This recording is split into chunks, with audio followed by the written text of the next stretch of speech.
幸福人教會幸福崇拜2026年5月18日，主在聖殿中，請安然靜默。崇拜現在開始。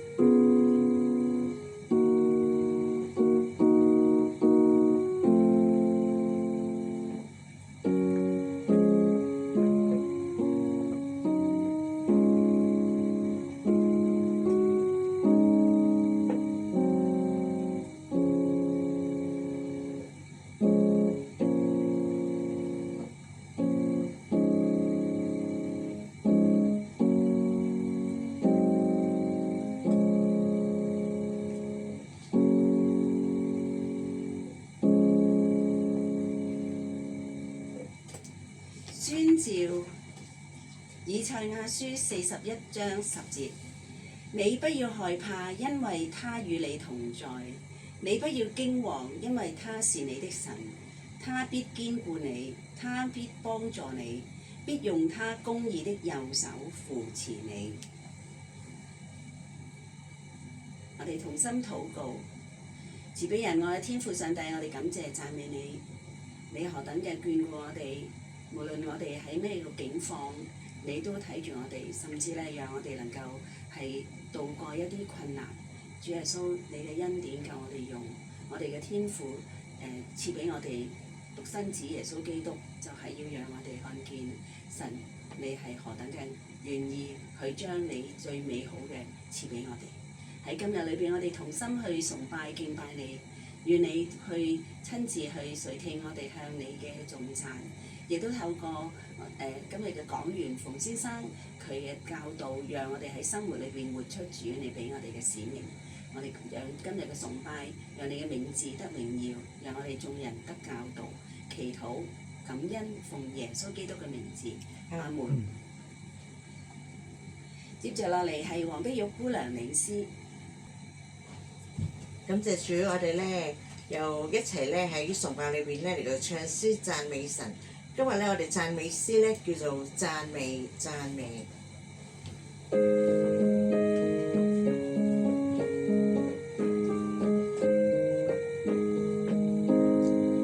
讚美讚美，耶穌可稱頌的救主，全地中央，將主妙愛傳明。讚美讚美，光明中天使將歡呼，權柄榮耀都歸於主聖名。要同牧人，耶穌保護他小羊，在他膀臂中一為保護羊。讚美讚美，述說他無比的大愛。讚美讚美，歡呼直到萬代。讚美讚美，耶穌可稱頌的救主，為我重罪，受苦流血死亡，是我磐石，是永遠救人的盼望。讚美讚美，耶穌被釘君王，高聲讚美，為我擔當眾憂傷，無比大愛，經了深厚堅強。讚美讚美，述說他無比的大愛。讚美讚美，歡呼直到萬代。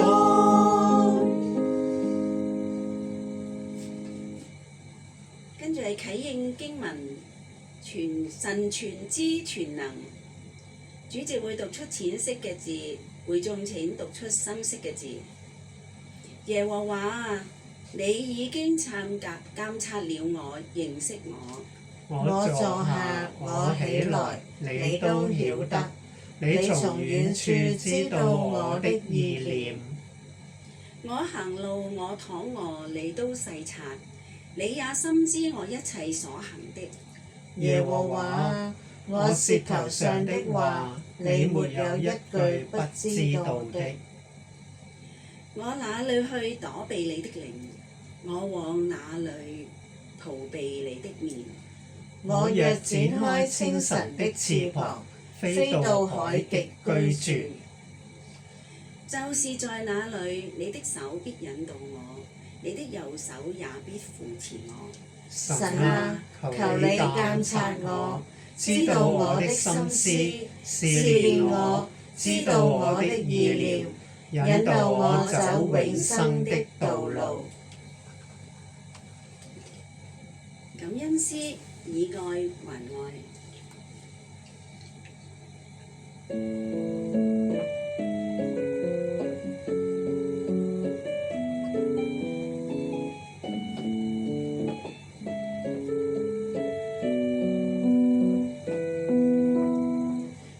賜下你恩光，強亮我心房，不會再驚慌，為你奔走飄遠方，哪懼怕奔波，靠在你身旁，竟為我擔當，讓我罪裏得釋放，凡失喪的呼喊的，你都親手撫摸，讓不朽的溫暖的真愛，了知痛楚，主你當得敬拜讚美，你恩典覆蓋這地，眾唱和散那歌聲全為你起，榮耀頌讚歸於你，讚美你關心真摯細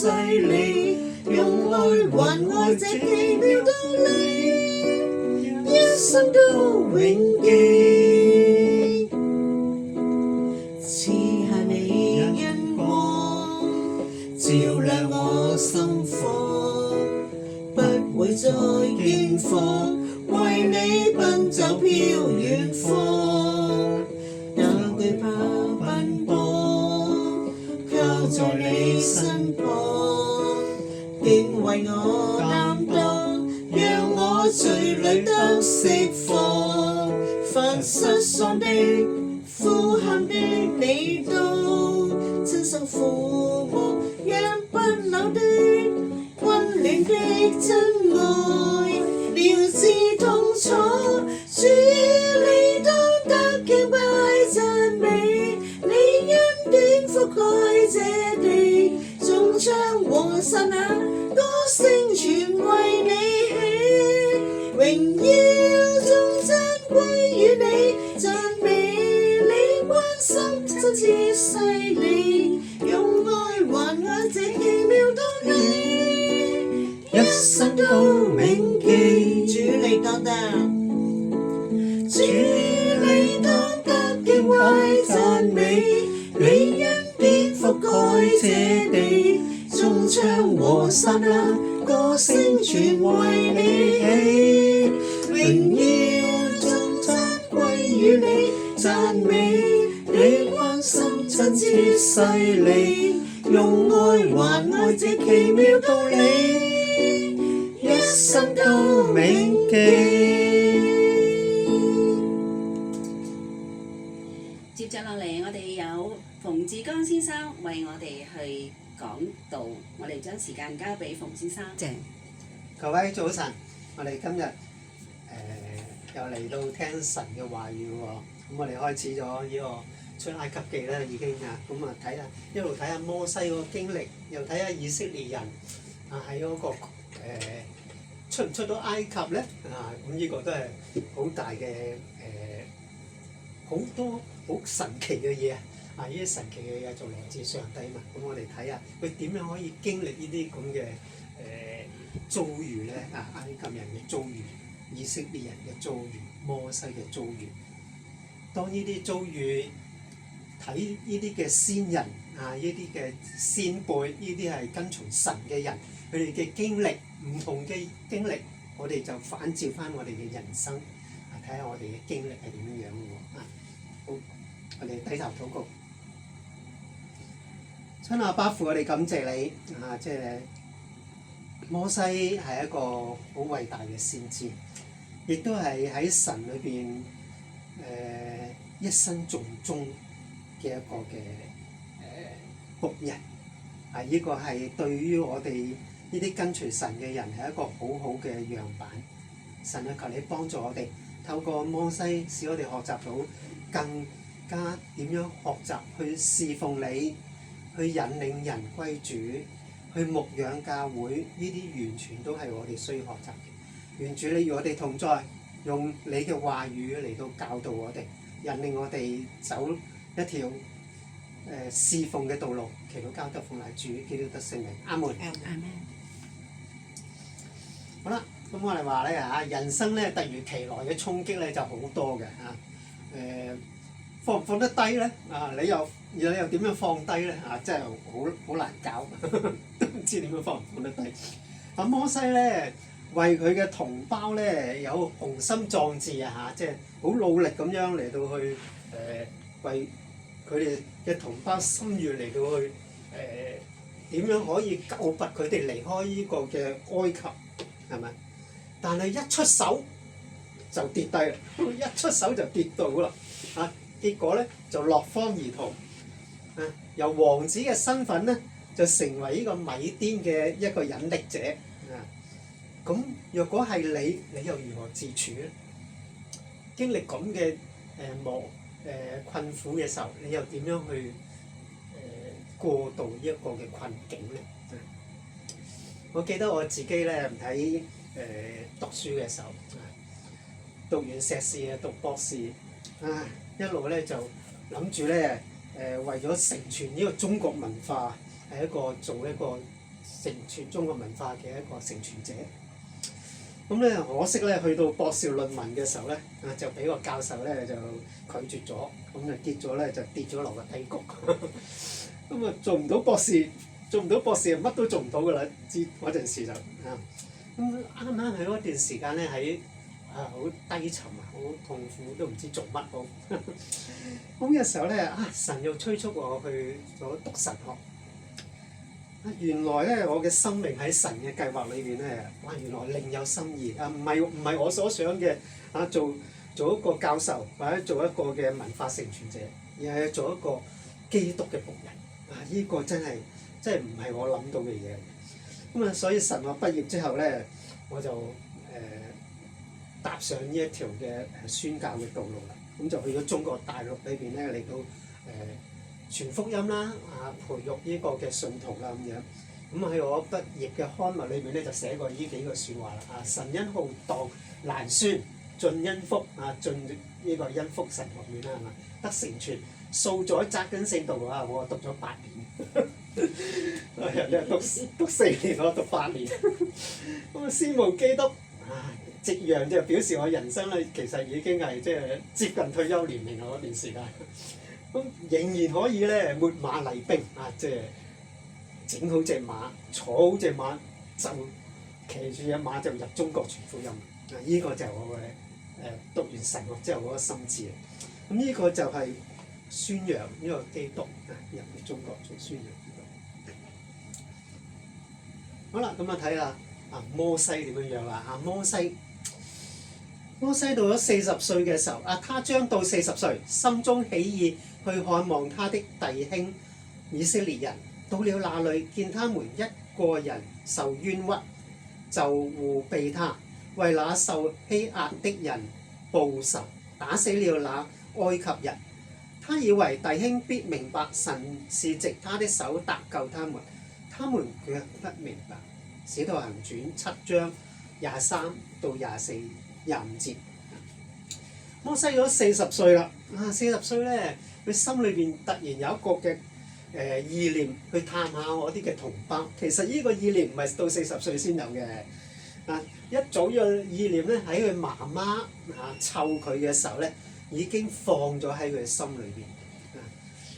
只不過咧，佢喺皇宮裏邊，喺埃及嘅皇宮裏邊咧，受造就受王子嘅造就嘅時候咧，佢就暫時放低咗呢一份嘅記掛之情咁咧，當到咗佢自己覺得自己有力量啦，40歲有力量啦，咁就所以就去探望呢一啲嘅同胞啦。咁想了解一下呢班嘅同胞同我係同一血統嘅人，究竟佢喺呢個埃及王嘅欺壓之下，究竟受緊啲咩重擔咧咁樣？諗翻我自小嘅時候咧，對自己嘅國家民族咧都有一啲嘅不可磨滅嘅情感。喺中學讀中國歷史啊，讀中國文學啊。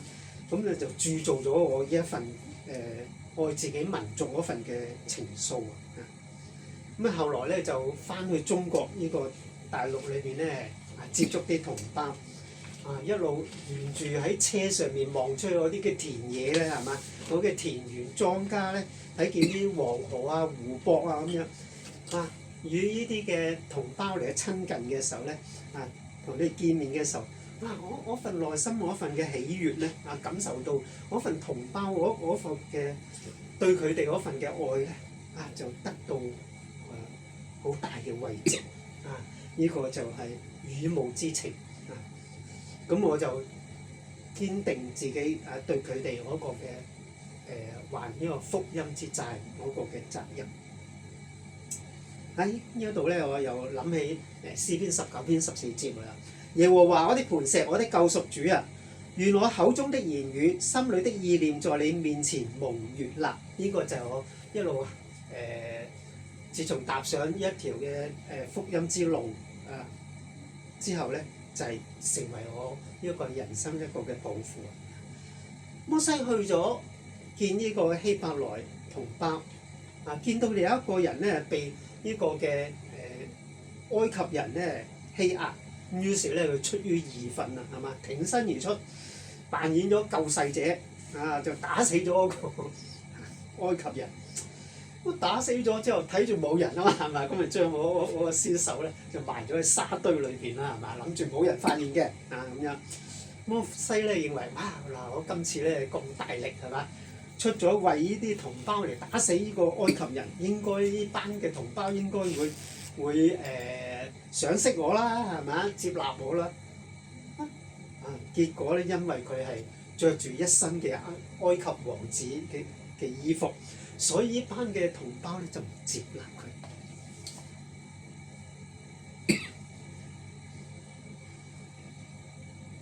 先就讀咗呢個係我即係心裏邊嗰個嘅一路以來點樣去取悅上帝點樣討主喜悅嘅一個嘅意念咧，就係成為我呢個下半生嗰個嘅生命嗰個嘅指向啊！好，第二點，摩西被同族呢個棄絕。第二天他出去，見有兩個希伯來人爭鬥，就對那欺負人的說：你為什麼打你同族的人呢？那人說：誰立你作我們的首領和審判官呢？難道你要殺我，像殺那埃及人麼？摩西便懼怕說：這事必是被人知道了。出埃及記2章13到14節。摩西咧，即係前一日就打死咗埃及人啦，係嘛？藏咗喺沙土裏邊，諗住冇人睇到，冇人見到啊！望過冇人㗎除咗個嘅希伯來同胞啫嘛，冇人喺度。咁於是佢就翻屋企啦，係嘛？第二日又再出過去今次出去咧就見到兩個都係同胞嚟喎，兩個人喺度打緊交，同胞之間互相打交。原來咧人就好，即係真係有罪性。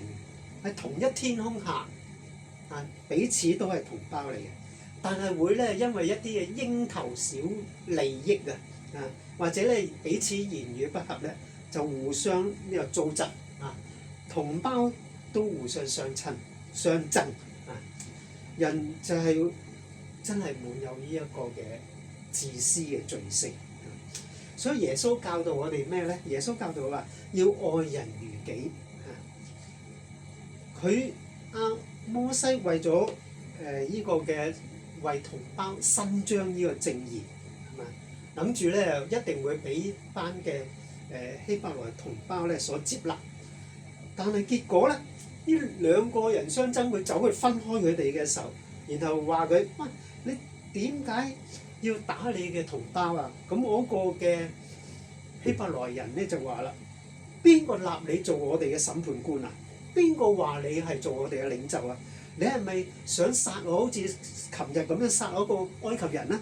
哇！呢個係另一個希伯來人嚟嘅喎，唔係琴日嗰個希伯來人嚟嘅喎，係嘛？咁於是咧，即係話佢殺呢個埃及人呢件事咧，係已經傳開咗啦，喺呢個希伯來民族裏邊已經傳開咗啦。傳開咗嘅，即係話嗰啲嘅埃及人咧都會知道啦，係咪啊？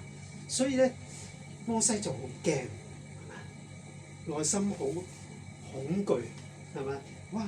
殺人呢件事，仲要殺埃及人喎！你殺埃及人咧，等於咧即係令到埃及人嗰個尊嚴咧被呢個嘅抹黑，係咪啊？佢就一定會追殺你㗎嘛，係咪？所以咧，又希伯來民族又唔接納自己喎。覺得自己咧唔能夠投入翻喺自己嘅民族裏邊，覺得咧自己好似同呢班嘅民族咧格格不入咁樣，好似好自己咧好冇能力咁樣，覺得好自卑。跟住咧為咗拯救呢班嘅希伯來民族，又感受到無能為力，感受到失敗。呢啲就正就係當時摩西嗰份嘅內心嘅世界。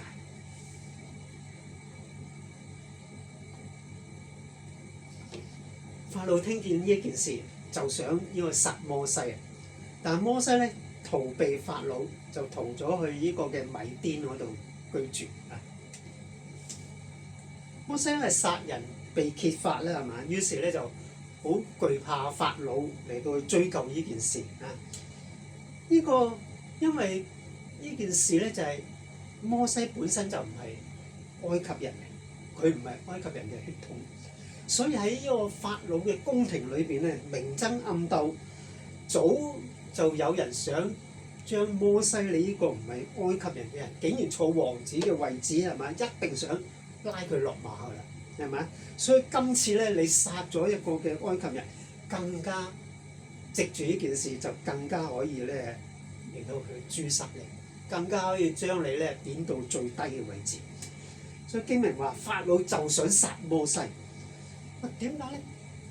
摩西從埃及嘅王子，因為法老呢句説話，佢想殺摩西，摩西就成為一個由王子就跌到落去一個刑犯，一個犯罪者，係咪啊？觸犯咗法老嗰個嘅刑罰，係咪啊？轉動咗呢一批咧，本來咧法老就想利用呢班嘅希伯來人，唔使錢喎，呢班嘅奴隸係咪？又可以任意，又會指派去做一啲艱苦嘅工作，埃及人都唔做嘅，係你一啲希伯來人先做嘅啫。咁而家你竟然打死呢個嘅一個埃及人喎，係嘛？你就係挑戰咗法老嗰個嘅底線。咁於是咧，法老咧就想要殺佢，把握機會啊！呢班嘅宮廷裏邊嗰啲嘅臣子啊，嗰啲人咧都把握機會諗住咧將呢個嘅唔係埃及血統嘅人咧嚟到去剷除，所以摩西嘅唯一辦法就係逃走啦，係嘛？由呢個嘅歌珊呢大地方一路走，經過西奈半島，一路咧就去到呢一個嘅米甸呢笪地方。哇，其實走到好遠喎，呢度咧好多曠野啊嘛，係嘛？舒爾曠野啦、巴蘭曠野啦、尋嘅曠野啦。嗱，依個就唔係嘅，依個就後來以色列人出埃及嘅時候嘅路徑嚟嘅。佢咧就應該係咁樣好快咁走過嚟嘅啫啊，咁樣就過咗呢個米甸嗰度，咁就已經經過咗呢個西奈半島一帶嘅地方。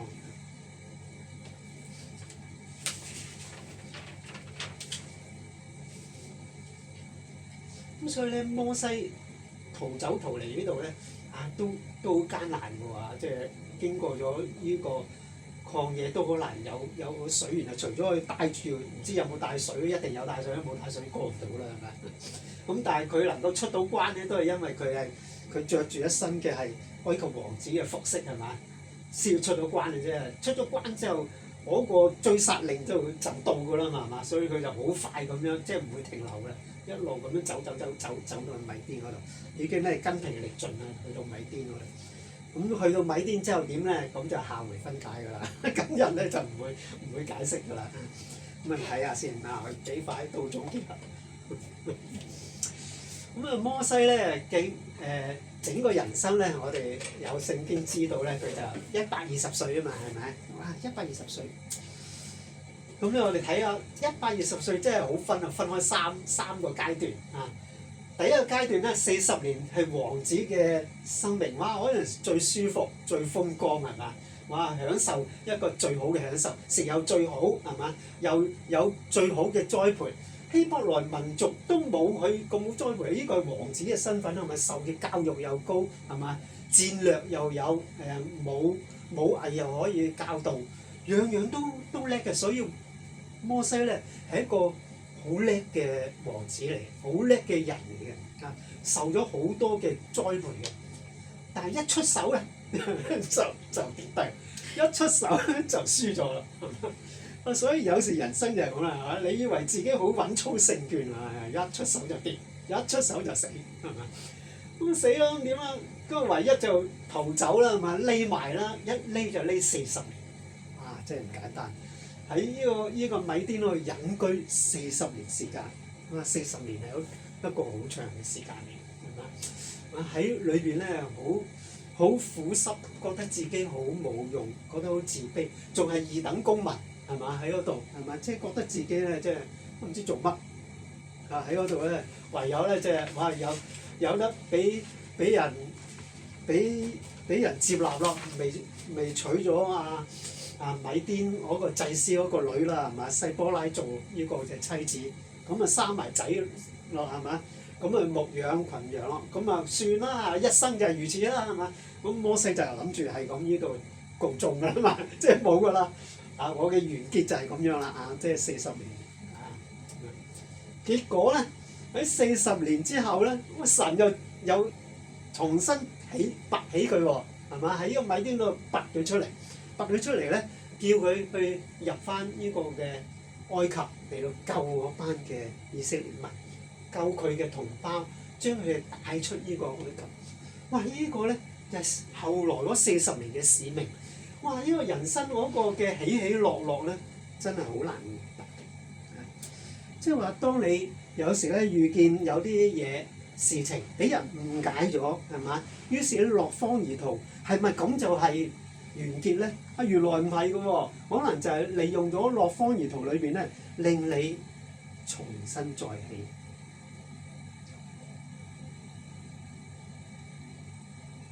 我記得咧，我20幾歲嗰陣時咧，就走咗入中大，一匿又匿，我唔係匿40年，係匿4年嘅，喺中大嗰度匿埋咗4年，啊，做一個實驗室嘅管理員，唔係做一個實驗室嘅助理，喺裏邊咧就工作。哇！呢4年真係好好啊，乜嘢煩惱都冇，即係冇晒，即係覺得自己失敗嗰份嘅煩惱，喺裏邊咧有書讀啦，可以睇書啦，係咪？可以做自己中意接觸下啲動物啦，係咪？有好多植物喎，咁覺得好開心喺嗰4年裏邊。但係慢慢呢4年咧，又唔係就咁樣坐落去喎，喺中大嗰度坐到我退休，又唔係喎。4年之後咧，神又催促我，就走去入咗大專裏邊讀大學啊，咁於是咧又另一個開始啦啊，咁呢個咧就嗰個嘅人生嗰個前邊嗰20年，好似咧好除咗認識神之外咧，就其實都係冇咩做到嘢。咁但係後嗰四年咧，就係一個靜養期啊，將我咧淨化咗喺呢個中大裏邊咧，淨化咗我嘅人生。於是咧又開展咗一個新嘅人生。咁直到如今啦，係咪？咁我應該冇120歲嘅嚇，即係我若果到70歲，哇，即係都唔錯㗎啦，已經係嘛？不過而家都接近啦，所以我都諗下神究竟使用我幾耐咧，我都唔知係咪？好啦，咁諗下啦喎嚇，你嘅人生有幾多歲咧？到而家有幾多歲咧？你可以將你嘅人生可唔可以好似摩西咁分開幾個階段咧？分開幾個階段，每一個階段你又體會到神點樣帶領住你，引領住你嘅人生，你又點樣度過每一個艱難嘅時刻，或者一個嘅平穩嘅時刻，或者一個嘅高峰嘅時刻，神點樣眷顧你，點樣保守你咧？話喺呢1分鐘啊，俾你咧〜為你自己神喺你嘅生命計劃裏邊嚟到感謝上帝，多謝上帝，或者重新部署下你下邊我嘅人生究竟有啲乜嘢使命咧？係咪？或者而家已經行緊個使命之路嘅時候，又點樣繼續嚟到去討主喜悅咧？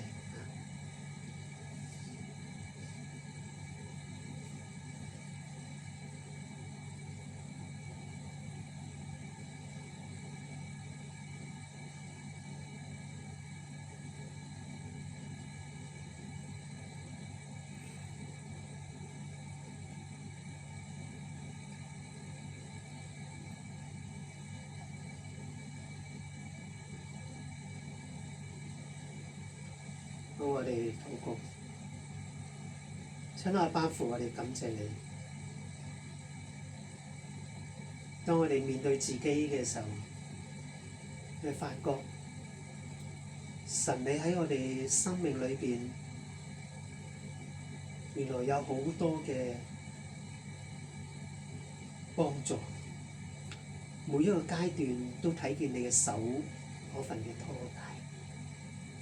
雖然有時喺幽谷嘅裏邊，你又陪伴住我哋度過喺幽谷嘅裏邊。當我哋喺鋒芒不露嘅時候，你又教導我哋點樣謙卑自己。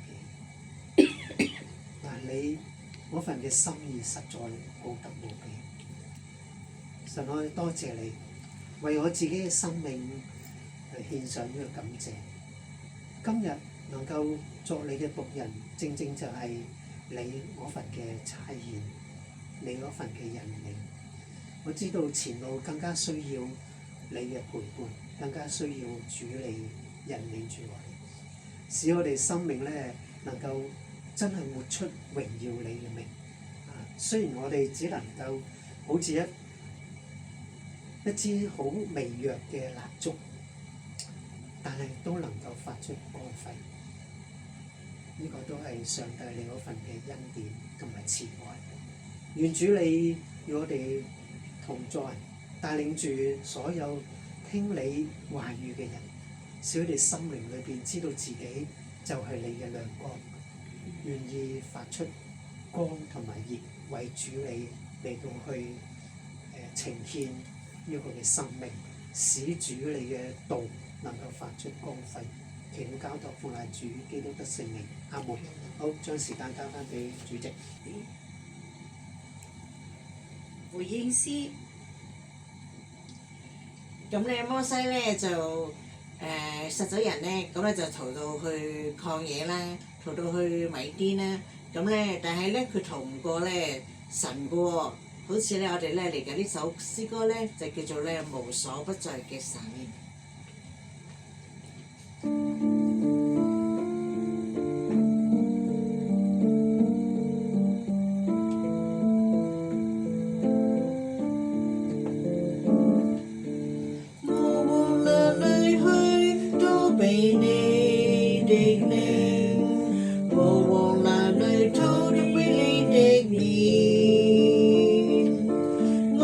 升到天上，你在哪裏？我要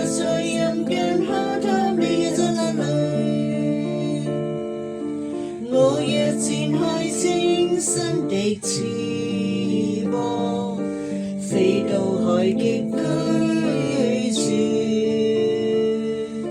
就是在那裏，你的手必引導我，你的右手也必扶持我。我若說黑暗必定遮蔽我，我周圍的亮光必成為黑夜，黑暗也不能遮蔽我，使你不見，黑夜卻如白晝發亮。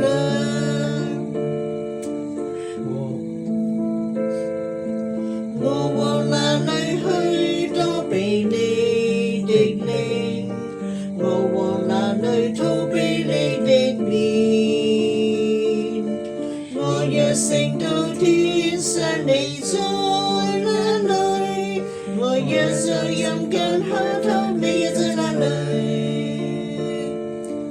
我若展開清新的翅膀，飛到海極居住，就是在那裏，你的手必引導我，你的右手也必扶持我。